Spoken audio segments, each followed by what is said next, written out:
ये घर मेरा है, इतना बड़ा घर। समीर, तुम सच में बहुत अच्छे हो। मैंने कहा और तुमने मेरे लिए नया घर भी खरीद लिया। अल्पना, अल्पना कहकर समीर ने उसे जगाया तो अल्पना का सपना टूटा। ओ, तो वो सपना था। अपना घर सपने में ही आता है। काश मुझे मेरे सपनों का घर मिल जाए।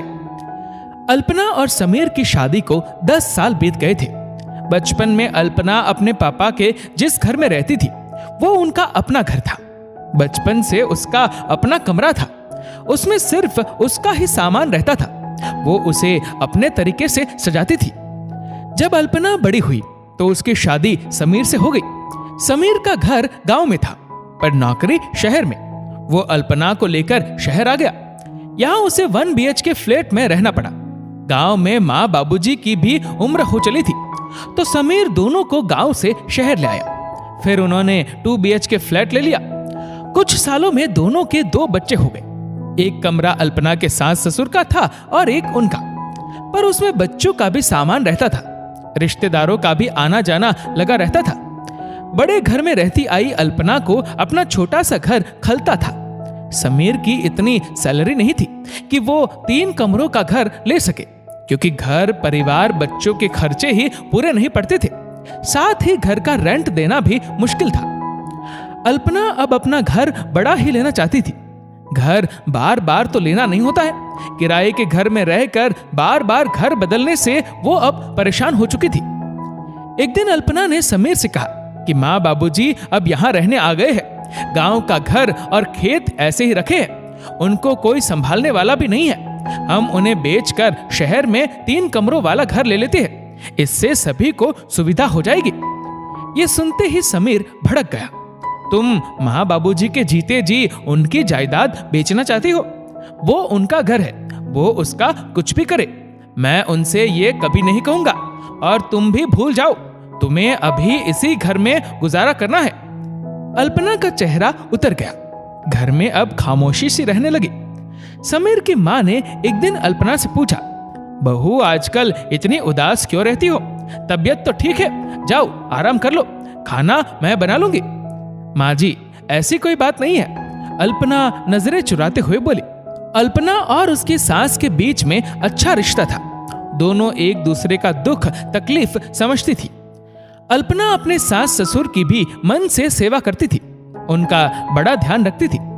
जब उन्होंने जोर देकर कहा तो अल्पना ने सब बता दिया।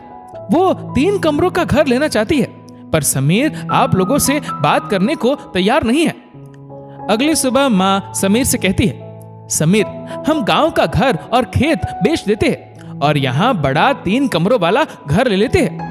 माना वो हमारे पुरखों की निशानी है, पर हमारे बच्चे तो दुख पा रहे हैं। पुरखों का सम्मान हम मन से करते रहेंगे, पर अपनी बहू की तकलीफ भी तो नहीं देख सकते ना।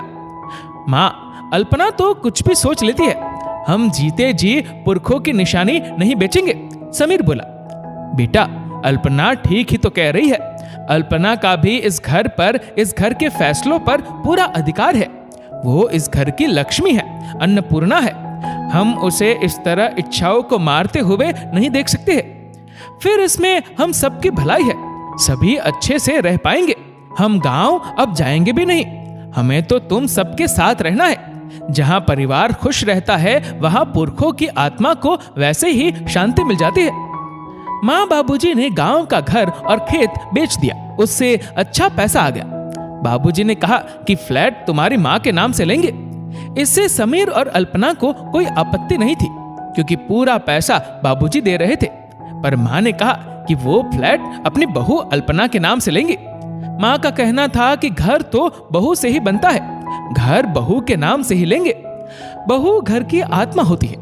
उसे लगना चाहिए कि वो अपने ही घर में रह रही है। अपनी सास के मुंह से ये सुनकर अल्पना भावुक हो गई। आखिरकार 3 कमरों का फ्लैट अल्पना के नाम से ले लिया गया। घर की नेम प्लेट पर अल्पना निवास लिखवाया गया। अल्पना का सपना सच हो गया था। अल्पना ये सोचकर खुश थी कि मायके में 1 कमरा उसके नाम था, पर ससुराल में तो पूरा घर ही उसको अपने नाम का मिल गया। दोस्तों, इस वीडियो को लेकर आपकी क्या राय है नीचे कमेंट करके जरूर बताएगा। और अगर आपको वीडियो अच्छा लगा हो तो इस वीडियो को लाइक करेगा, शेयर करेगा ज्यादा से ज्यादा लोगों तक। और ऐसे ही और भी इंस्पिरेशनल वीडियोस के लिए सब्सक्राइब करें हमारे यूट्यूब चैनल को और फेसबुक पर फॉलो करें हमारे पेज को। धन्यवाद।